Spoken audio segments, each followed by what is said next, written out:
பொறுப்புணர்ச்சியை வளர்த்துக்கிறதுங்கிறது எங்கே வரும் அப்படின்னா, நீங்கள் சம்பாதிக்கும் போது தான் அந்த பொறுப்புணர்ச்சியே வரும். சம்பாதிக்கிற வரைக்கும் நீங்கள் பொறுப்புணர்ச்சினாலே என்னென்னா, பணத்தை செலவு செய்வது. அதுதான் பொறுப்புங்கிறது. பணத்தை செலவு செய்யணும், பணத்தை சம்பாதிக்கணும், அதுதான் பொறுப்பு. சம்பாதித்த பணத்தை எப்படி செலவு செய்வது, இதுதான் பொறுப்பு. பொறுப்புணர்ச்சி ஒருத்தருக்கு இருக்குது எப்போன்னா, இப்போ படிக்கிற பசங்களுக்கு பார்த்தீங்கன்னா, இளைய தலைமுறையினர் ஒரு 25 வயசுக்கு உட்பட்டவங்க அவங்க படிச்சிட்ருக்காங்க, படிக்கிற வயதினராக இருக்காங்க. அப்போ அவங்களுக்கு பொறுப்புணர்ச்சி இருக்குமான்னா ஏன் இல்லை அப்படின்னா, அவங்க இன்னும் சம்பாதிக்க ஆரம்பிக்கலை. பெரும்பாலானவங்களுக்கு அந்த பொறுப்புணர்ச்சி கிடையாது. அவங்க மெத்தனமாக இருப்பாங்க, நேரத்தை வீணடிப்பாங்க. இந்த மாணவ பருவத்தினர் ஏன்னா அவங்க இன்னும் சம்பாதிக்க ஆரம்பிக்கலை. அதனால் சம்பாதிக்கிறது எப்படி அந்த கஷ்டம் தெரியாது. அதனால் பொறுப்பு இல்லாமல் இருப்பாங்க, பொறுப்பு இல்லாமல் செலவழிப்பாங்க. அதனால் பொறுப்புணர்ச்சியை நம்ம சின்ன வயசுலேயே கற்றுக் கொடுக்கணுன்னா, அதுக்கு ரொம்ப எளிதான வழி என்னென்னா, படிக்கிற பசங்களுக்கு சம்பளம் கொடுக்கணும். அப்போ தான் அவங்க பொறுப்புணர்ச்சியை கற்றுப்பாங்க. பொறுப்புன்னா என்ன? ஏன்னா பொறுப்புங்கிறது நீங்கள் பணத்தை சம்பாதிப்பதும் அந்த சம்பாதித்த பணத்தை எப்படி செலவு செய்கிறீர்கள் அப்படிங்கிறது தான். நம்ம கஷ்டப்பட்டு படிக்கிறோம், அந்த படிக்கிறதுக்கு தான் இவங்க சம்பளம் தராங்க, நம்ம கஷ்டப்பட்டதுக்கு தான் அவங்க சம்பளம் தராங்க அப்படிங்கிற அந்த உணர்வோடு அவங்க அந்த அப்படி படிக்கிறதுக்காக சம்பளம் வாங்கும்போது அந்த சம்பளத்தை அவங்க செலவு பண்ணுறதுல ஒரு பொறுப்பாக செலவழிப்பாங்க. படிக்கிறதும் ஒரு வேலை தான். படிக்கிற பசங்களுக்கு படிக்கிறது தான் வேலை. அதனால் வேலைங்கிறது படித்து முடித்த பிறகு தான் கிடையாது, எல்லாமே வேலை தான். அப்படி பார்க்கும்போது படிக்கிற பசங்களுக்கு படிக்கிறது தான் வேலை. அப்படிங்கும்போது அதுக்கு நம்ம சம்பளம் கொடுக்கணும். சம்பளம் கொடுக்கும்போது அவங்க பொறுப்பாக படிப்பாங்க. யாருமே படிக்காமல் இருக்க மாட்டாங்க. படிக்காதவங்க இன்றைக்கி பார்த்தாங்கன்னா பள்ளிக்கூடங்கள்லையும் சரி கல்லூரிகள்லையும் படிக்காமல் சும்மா சுற்றுறாங்க பாருங்கள். அவங்க தான் புத்திசாலி மாதிரியும், படிக்கிறவங்க ஏதோ பயந்தாங்கொல்லி மாதிரியும், தைரியமானவங்க படிக்க மாட்டாங்க, அவங்க சும்மா சுற்றுவாங்க அப்படின்னு நினச்சிட்ருக்காங்க. படிக்கிற பசங்க தான் உண்மையிலே தைரியமானவங்க, பொறுப்பானவங்க. பொறுப்பாக இருந்தால் இன்றைக்கி கேலி பண்ணுற மாதிரி அந்த மாணவ பருவத்தினர் இருக்காங்க. பொறுப்பு இல்லாமல் சுற்றுறது தான் வாழ்க்கையை என்ஜாய் பண்ணுறது அப்படிங்கிற கண்ணோட்டத்துக்கு என்ன காரணம்னா, அப்படி ஒரு மனப்பான்மைக்கு என்ன காரணம்னா, படிக்கிறதுக்கு நம்ம சம்பளம் கொடுக்கல. சம்பளம் கொடுத்தா அவங்க பொறுப்பாகிடுவாங்க, பொறுப்பாக படிப்பாங்க. ஏன்னா நல்லா படிக்கிறவங்க தான் நல்லா சம்பாதிப்பாங்க, நல்லா இவங்க பிற்காலத்தில் சம்பாதிப்பாங்க அப்படின்னு சொல்லிட்டு பிற்காலத்தில் கற்பனை உலகத்தில் இருக்காங்க. அவங்க நிஜ உலகத்துக்கு கூட்டு வரணும். பிற்காலத்தில் பார்த்துக்கலாம், இன்றைக்கி படிக்கணுங்கிற அவசியம் இல்லை, பிற்காலத்தில் பார்த்துக்கலாம், என்ன வேலை வேணாலும் செஞ்சுக்கலாம், வெளிநாட்டுக்கு போய்க்கலாம், வெளிநாட்டில் போய் பொழைச்சிக்கலாம். இதெல்லாம் படிப்பு மீது நமக்கு நம்பிக்கை இல்லாமல் போகிறதுக்கு காரணம் என்னென்னா, வெளிநாட்டில் போய் பொழைச்சிக்கலாம் கற்பனையிலே ஒரு நம்பிக்கை. வெளிநாட்டில் இங்கே படிக்கிறதுக்கு உள்நாட்டில் தான் வேலை வாய்ப்பு குறைவு, படிக்கலைனாக்கா. அதே வெளிநாட்டுக்கு போயிட்டேனாக்கா ஒரு குறைஞ்சபட்சம் 10வது படித்தாலே போதும், அங்கே நல்லா சம்பாதிக்கலாம் அப்படின்னு சொல்லி வெளிநாட்டு வேலை. இதெல்லாம் கற்பனையோடு வாழ்வதற்கு அவங்களுக்கு ஒரு காரணமாக இருக்குது. அதனால் அவங்க பொறுப்புணர்ச்சியை வளர்த்துக்கொள்ளணுன்னா எப்போ பொறுப்பு வரும்னா, ஒருத்தர் சம்பாதிக்கும் போது தான் பொறுப்பு வரும். ஒரு சில பசங்க தான் படிக்கும்போதே பொறுப்பாக இருப்பாங்க, ஒரு சிலர் தான் பொறுப்பாக இருப்பாங்க. பெரும்பான்மையானவர்கள் படிக்கும்போது பொறுப்பாக இருக்கவே மாட்டாங்க. பொறுப்பாக இருக்கணும்னா அவங்க படிப்பதற்கு நம்ம சம்பளம் கொடுக்கணும், அப்போ தான் அவங்க பொறுப்பாக இருப்பாங்க. அப்போ நம்ம என்ன பண்ணணும், படிக்கிறதுக்கு நம்ம சம்பளம் கொடுக்கணும். அப்போ அவங்க பொறுப்பாக படிப்பாங்க, பொறுப்பாக சம்பாதிக்கிறாங்கன்னு அர்த்தம். பொறுப்பாக படிக்கிறாங்கன்னா பொறுப்பாக சம்பாதிப்பாங்கன்னு அர்த்தம். அப்புறம் அந்த சம்பாதித்த பணத்தை கஷ்டப்பட்டு படித்து சம்பாதித்த பணம், அதனால் கஷ்டப்பட்டு அதை செலவு பண்ணவும் செய்வாங்க. அதனால் பொறுப்புணர்ச்சியை நம்ம எல்லாத்துக்குமே கொடுக்கணும். சின்ன வயசில் இப்போ வேலை பார்க்குறவங்களுக்கு பொறுப்புணர்ச்சி இருக்குது. வேலை பார்க்குறவங்களுக்கும் கொஞ்சம் பேருக்கு தான் பொறுப்புணர்ச்சி இல்லை, பெரும்பான்மையானவங்களுக்கு பொறுப்புணர்ச்சி இருக்குது. திட்டமிட்டு செலவிடுவாங்க, அனாவசியமாக செலவு பண்ண மாட்டாங்க. அப்புறம் குடும்பம் அப்படின்லாம் வரும்போது அவங்க பொறுப்போடு தான் இருந்தாகணும், இல்லைன்னா குடும்பங்கிறது வீணாக போயிடும்னு தெரியும். அப்போ படிக்கிற பசங்களுக்கு தான் இப்போ பொறுப்பே இல்லை. அப்போது படிக்கிற பசங்களுக்கும் கவலையாக இருக்குது. ஏன் நமக்கு பொறுப்பே இல்லை, பெற்றவங்களுக்கும் கவலை, ஆசிரியர்களுக்கும் கவலை, இந்த அரசாங்கத்துக்கும் கவலை. அந்த கவலை அதுக்கு என்ன காரணம்னா, நமது அறியாமை. கல்வி முறை என்றால் என்ன, படிக்கிறதுக்கு சம்பளம் கொடுக்கணும், படிக்கிறதுக்கெலாம் சம்பளம் கொடுக்கக்கூடாதுன்னு நினைக்கிறாங்கல்ல. அதனால் என்ன ஏற்படுது அப்படின்னா, இவ்வளோ மாணவ பருவத்தினர் யாருக்குமே பொறுப்பு இல்லை, அவங்களுக்கு மரியாதை இல்லை. எப்போ சம்பாதிக்கும் போது தான் மரியாதையே வரும். பொறுப்பு எப்போ வரும் அப்படின்னா, சம்பாதிக்கும் போது மரியாதை வருது பாருங்கள், அப்போ தான் பொறுப்பே வரும். நம்ம மரியாதையை காப்பாற்றிக்கணும் அப்படிங்கிற பொறுப்பு. சம்பாதிக்கும் போது தான் மரியாதை வரும், அந்த மரியாதையை காப்பாற்றிக்கணும் அப்படிங்கிறது தான் அது பொறுப்பாக இருக்குது, பொறுப்புணர்ச்சியாக மாறுகிறது. அதனால் சின்ன வயசுலேயே அவங்களுக்கு படிக்கிறதுக்கு சம்பாதிக்க கற்றுக் கொடுத்துட்டாக்கா படிக்கிறதுக்கு சம்பளம் கொடுத்துட்டாக்கா அவங்க சின்ன வயசுலேயே மரியாதையோடு இருப்பாங்க, பொறுப்புணர்ச்சியோடு அப்போ மரியாதையோடு இருப்பாங்க. நல்லா படித்தா நல்லா சம்பளம் கிடைக்கும். இந்த இந்த இந்த தேர்வில் வந்து நல்லா படித்தா நல்லா மதிப்பெண் வாங்கினா நல்லா சம்பளம் கிடைக்கும். அடுத்த தேர்வில் குறைஞ்சி போச்சுனாக்கா சம்பளம் குறையும். அப்போ சம்பளத்தை நம்ம அதிகப்படுத்தணும் அப்படின்னா நல்லா படிக்கணும், பொறுப்பாக படிப்பாங்க. அப்படி கஷ்டப்பட்டு சம்பாதிச்ச அந்த பணத்தை வச்சுக்கிட்டு பொறுப்பாக செலவு பண்ணுவாங்க. பொறுப்புணர்ச்சியை வளர்த்துக்கணுன்னா அது இப்படி தான் முடியும். சின்ன வயசு பசங்களுக்கு தான் இப்போ பொறுப்புணர்ச்சி ரொம்ப குறைவாக இருக்குது. அதுக்கு ஒரே வழி, ஒரே தீர்வு, நாம் கல்வி முறையில் நாம் செஞ்ச தப்பு தான் காரணமே தவிர அவர்கள் மீது எந்த தப்பும் கிடையாது. அவர்களுக்கே தெரில படிக்கிறதுக்கு சம்பளம் கொடுங்க அப்படிங்கிறது அவர்களது உரிமையே அவர்களுக்கு தெரில. அவங்க கூட போராட்டம் நடத்தலாம், படிக்கிறதுக்கு சம்பளம் கொடுங்க அப்படின்னு அவங்களும் போராட்டம் நடத்தணும். போராட்டம் நடத்தி அவங்களுடைய இது தேவையை நம்ம சம்பளத்தை கொடுத்துட்டாலே அவங்க பொறுப்புணர்ச்சியை வளர்த்து கொள்வார்கள். பொறுப்புணர்ச்சியை இளைய தலைமுறையினருக்கு வளர்த்து அதன் மூலம் என்ன ஆகும் அப்படின்னா குற்றங்கள் குறையும்.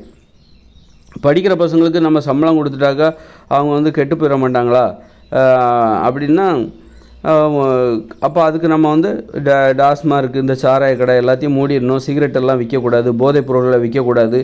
அது மாதிரி உடலுக்கு தீங்கு விளைவிக்கிற உணவுப் பொருட்கள், சாக்லேட்டு, பஜ்ஜி, இந்த மாதிரி தீங்கு விளைவிக்கிற உணவுப் பொருட்களை விற்கக்கூடாது, வெள்ளைச்சீனி, இந்த மாதிரி உணவு. அப்போ வந்து மாணவ பருவத்து எப்போ இவங்க வாங்கி சாப்பிட்டாலே நல்ல உணவாக தான் இருக்கும். இங்கே வந்து தீங்கான உணவுப் பொருள் எதுவுமே இல்லை, அதை விற்கிறதுக்கு அனுமதி கொடுத்துட்டா தான் அப்போ நம்ம அறிவுரை சொல்லணும். மது அருந்தாதீர்கள், சிகரெட் பிடிக்காதீர்கள் அப்படின்னு சொல்லி. சிகரெட்டை உற்பத்தி பண்ணாதீங்க, மதுவை உற்பத்தி பண்ணாதீங்க. இயற்கையான மதுபானங்களை, மென்மையான போதையை தருகிற இயற்கையான மதுபானங்களை நம்ம அனுமதிக்கலாம். ஒயின், அது மென்மையாக அவங்கவுங்களே தயாரிச்சுக்கணும். மதுபான உணவை எப்படி அவங்கவுங்களே சமைக்கிறாங்களோ அதுபோல் மதுபானத்தையும் நீங்கள் அவங்கவுங்களே உற்பத்தி பண்ணிக்கலாம். அந்த மதுபானம் கண்டிப்பாக மென்மையானதாக தான் இருக்கணும். அதுக்காக வந்து யாரும் மதுபானத்தை வியாபாரம் பண்ணக்கூடாது, அவங்கவுங்களே உற்பத்தி பண்ணிக்கலாம் அப்படிங்கிற நிலமை வரணும். அந்த மாதிரியான ஒரு வந்துச்சுன்னு வச்சுக்கோங்க. அப்போ இயற்கை மதுபானம் அப்படின்னு சொல்லிட்டு மென்மையான போதையை தருகிற இயற்கை மதுபானம் பணங்கள்லாம் ரொம்ப போதையை கொடுக்கும். அப்போ அதோட போதையை குறைச்சி சில வேறு பல மதுபானங்களை வந்து கலந்து அதோட வீரியத்தை குறைக்கலாம். கல்லாகவே கொடுக்கணுங்கிற அவசியம் இல்லை. கல் ரொம்ப போதையை தரக்கூடியது. அப்போ அந்த கல் கூட வேறு ஒயின் அந்த மாதிரி எதாவது கலந்து அதோட போதையை குறைச்சி மென்மையான போதையை தருகிற மதுபானத்தை வந்து கொடுக்கலாம். ஏன்னா மதுபானம் அருந்துவதும் மனித வாழ்க்கை முறையோடு இணைஞ்சது தான். மதுவும் தேவையாக இருக்குது மனிதர்களுக்கு. மன அழுத்தத்தை போக்குவதற்கு மனிதர்கள் தங்களை மிகையாக நினைத்துக்கொள். ரொம்ப ஒழுக்கமாக ரொம்ப இது இருந்துட்டாக்கா என்ன ஆகுன்னா நம்ம ரொம்ப மிகையாக நினச்சிப்போம். மனித வாழ்க்கை என்பது ரொம்ப மிகையானது, மனிதர்கள் மிகையானவர்கள் அப்படிங்கிற மிகையான மனப்பான்மைக்குள்ளே போயிடுவாங்க. அதுவே உடம்புக்கு தீங்கு விளைவிக்கிற மதுபானத்தை நீங்கள் குடிக்கிறீங்கன்னா உங்களுக்கு இழிவான மனப்பான்மை வந்துவிடும். ஒரு இழிவான மனப்பான்மை. ஏன்னா உடம்பை அழித்து நீங்கள் ஒரு போதையை வந்து பெறுகிறீர்கள். இப்போ டாஸ்மார்க்கில் போய்ட்டு நீங்கள் விஸ்கி பிராண்டிலாம் குடிக்கிறீங்கன்னா அது உடம்பை கெடுத்துரும், கல்லீரல்லாம் ரொம்ப பாதிக்கும். அப்போ என்ன ஆகும் அப்படின்னா நம்ம உடம்பை கெடுத்து நாம் ஒரு போதையை அனுபவிக்கிறோம். அப்படிங்கும்போது நமக்கே ஒரு இழிவு மனப்பான்மை வந்துடும். நாம் இழிவானவராக ஆகிவிடுவோம். நாம் துன்புறுத்தி நம்மை அழித்து ஒரு இன்பத்தை பெறுகிற ஒரு வக்கர குணம் படைத்தவராக நாம் மாறிவிடுவோம். நீங்கள் மதுவே அருந்தலைன்னா உங்களுக்கு மிகையான மனப்பான்மை வந்துவிடும். நான் ரொம்ப ஒழுக்கமான ஆள், ரொம்ப ரொம்ப கட்டுப்பாடான ஆள், அப்படி ஒரு மிகையான மனப்பான்மை வந்துடும். அது ரெண்டுமே வந்து மகிழ்ச்சியாக வாழ்வதற்கு உதவாது. அதனால் போதை நமக்கு தேவை. அந்த போதை வந்து அளவுக்கு அதிகமான போதையை தருகிற மதுபானங்களே அருந்தக்கூடாது, உடலுக்கு தீங்கு விளைவிக்கிற மதுபானங்களே அருந்தக்கூடாது. ஒரு மென்மையான போதை, ஒரு குடும்பத்தினரோடு குடிக்கிற ஒரு போதை, குடும்பத்தினரோடு அருந்துகிற ஒரு ஒயின், அந்த மாதிரி அதுதான் வந்து அப்போ தான் வந்து மக்கள் ஏற்றுக்கொண்டார்கள். நீ தனியாக போய் குடும்பத்தினரோடு குடிக்கலை அப்படின்னாலே அப்போ அது தீங்கான மதுபானமாக இருக்குது. தனிமையில் யாருக்கும் தெரியாமல் நீ அதை குடிக்கிற அப்படின்னாலே அது தப்பு. அப்போ குடும்பத்தினரோடு ஒன்றா உட்காந்து ஆண்களும் பெண்களும் குடிக்கிற அந்த சமத்துவம், அந்த மதுபானம் எதுவாக இருக்கும் அப்படின்னா உடம்புக்கு நன்மையை தருகிற மதுபானமாக தான் இருக்கும் அது. அப்போ மதுபானத்தை என்ன பண்ணணும் அப்படின்னா அரசாங்கமே உற்பத்தி பண்ணாலும் ஓகே, மென்மையான போதையை தருகிற மதுபானத்தை அரசாங்கமே உற்பத்தி பண்ணி மக்களுக்கு விநியோகிக்கலாம், மக்களும் தயாரிச்சிக்கலாம். அதே நேரத்தில் வந்து ரொம்ப அதிக போதையை தருகிற மதுபானங்கள் இங்கே அதை கண்காணிக்கணும். அவ்வளோதான். இந்த மாதிரி சமூகத்தை கட்டுப்படுத்திட்டாலே இந்த மாணவ பருவத்தினர் வந்து எங்கே அவங்களுக்கு வந்து படிப்பதற்கு சம்பளம் கொடுத்தா கெட்டு போயிடுவாங்களோ அப்படிங்கிற அந்த கருத்து வந்து அர்த்தமற்றது என்பது நமக்கு புரிந்துவிடும். அதனால் மாணவ பருவத்தினருக்கு பொறுப்புணர்ச்சி வளர்க்கணுன்னா அவங்க படிப்பதற்கு நம்ம சம்பளம் கொடுக்கணும். அப்போ தான் அவங்களுக்கு பொறுப்பு வரும். மரியாதை வரும்போது தான் பொறுப்பே வரும். இன்றைக்கி அவங்களுக்கு மரியாதையே கிடையாது. அவங்க பெற்றவங்க சம்பாத்தியத்தில் வாழ்கிறாங்க, அதனால் அவங்களுக்கு மரியாதையே கிடையாது. அதனால் அவங்களுக்கு மரியாதையை முதல்ல கொடுக்கணும். அப்போ தான் பொறுப்பாக இருப்பாங்க. மரியாதை இல்லாமல் அவங்கள அடித்து அவமானப்படுத்தி நீ பொறுப்பாயிரு அப்படின்னு சொல்லிகிட்டு இருக்காங்க. அவங்களுக்கு மரியாதையே இல்லை. அப்போ எப்படி பொறுப்பாக வைக்கிறாங்கன்னா, அடிக்கிறாங்க, அவமானப்படுத்துகிறாங்க, திட்டி அதாவது மோசமாக திட்டுறாங்க, அவமானப்படுத்தி நீ பொறுப்பாயிரு அப்படின்னா எப்படி இருப்பாங்க? மரியாதை கெட்டு போன பிறகு யாருமே பொறுப்பாக இருக்க மாட்டாங்க. அப்போ தாழ்வு மனப்பான்மை வந்துடும். குற்றங்களை செய்ய இந்த பழி உணர்ச்சி தான் வரும். நம்மளை அவமானப்படுத்துகிற இந்த மக்களை நம்ம பழி வாங்கணும் அப்படிங்கிற எண்ணம் தான் வரும். தெரியாதனமாக தப்பு தான் பண்ணுவாங்க. எதை செய்யக்கூடாதுன்னு சொல்கிறாங்களோ இந்த மக்கள், அரசாங்கம், பெற்றவங்க எதை செய்யக்கூடாது அப்படின்னு இந்த பிள்ளைகளுக்கு நம்ம உத்தரவிடுகிறோமோ அதற்கு எதிராக தான் அவங்க செயல்படுவாங்க. அதற்கு எதிராக தான் அவங்க சிந்திப்பாங்க. அதனால் பொறுப்பாக இருன்னு நம்ம சொல்லும்போது பொறுப்பு இல்லாமல் தான் அவங்க இருக்க பார்ப்பாங்க. அதனால் சம்பளம் கொடுத்துட்டாக்கா கொஞ்சம் செலவு தான். நல்ல விஷயம் வேணும், உங்களுக்கு நல்ல விஷயம் வேணும் அப்படின்னா அப்போ நீங்கள் செலவு பண்ணி தான் ஆகணும். இப்போ சில நாடுகளில் இருக்குது படிக்கிறதுக்கு எல்லாமே அவங்க செலவு எல்லாத்தையுமே அரசாங்கம் தான் ஏற்றுக்குது சில நாடுகள். அப்போ அவங்க எப்படி அதை சாத்தியப்படுத்துகிறாங்க அதை போய் பார்க்கணும். வீடே கட்டி கொடுக்குறாங்க. சில நாடுகளில் வீடே கட்டி கொடுக்குறாங்க. அங்கே வாழ்கிற மக்களுக்கு அரசாங்கமே வீடு கட்டி கொடுக்குது. நம்ம எதையெல்லாம் முடியாதுன்னு சொல்கிறோமோ அது எல்லாத்தையும் எங்கேயோ ஒரு இடத்துல சாத்தியமாகிட்டு இருக்குது, எங்கேயோ ஒரு இடத்துல நிறைவேறிக்கிட்டு இருக்குது. அதனால் பொறுப்புணர்ச்சியை மக்களிடம் வளர்க்க வேண்டுமென்றால் அது சின்ன வயசுலேருந்தே வளர்க்கணும். அப்படின்னா பள்ளிக்கூடத்தில் படிப்பதற்கு சம்பளம் கொடுக்கணும். முதல்ல பிறக்கிற குழந்தைக்கே பிறந்துட்டாலே வேலைக்கு போகிற வரைக்கும் அவங்க அந்த பிள்ளைகளுக்கு தேவையான பணத்தை கொடுக்கணும். பணத்தை அரசாங்கம் கொடுக்கணும். எனக்கு எதுக்கும் சம்மந்தம் இல்லைன்னா அரசாங்கம் ஒதுங்கிடக்கூடாது. அப்புறம் நாளைக்கு வரின்னு மட்டும் கேட்குறீங்க. வேலை படிக்கிறப்ப எந்த அரசாங்கம் ஒதுங்கிடுது? அரசாங்க பள்ளி எல்லாருக்கும் இங்கே பத்தலைல்ல. அரசாங்க பள்ளி எத்தனை இருக்குது? அரசாங்க கல்லூரிகள் எத்தனை இருக்கிறது? இங்கே இருக்கிற மக்கள் தொகைக்கு போதுமானதாக இல்லை, மிக குறைவாக இருக்கும். மீது எல்லாமே கல்வி தேவையை பூர்த்தி செய்வது தனியார் கல்வி நிறுவனங்கள் தான். அங்கே போய் படிக்கணும்னா லட்சக்கணக்கில் செலவாகுது. அப்போ அரசாங்கம் என்ன பண்ணுது? எனக்கு இதுக்கு சம்மந்தம் இல்லை, உன் பிள்ளைய நீ தான் படிக்க வைக்கணும்னு ஒதுங்கிக்குது. அப்புறம் நாளைக்கு கஷ்டப்பட்டு படித்து முடித்து வேலைக்கு போய் வரியை மட்டும் வரி கொடு அப்படின்னு வேறு வாங்கிக்கிறாங்க. அரசாங்கம் வாங்க தான் செய்தவரை கொடுக்கறது இல்லை.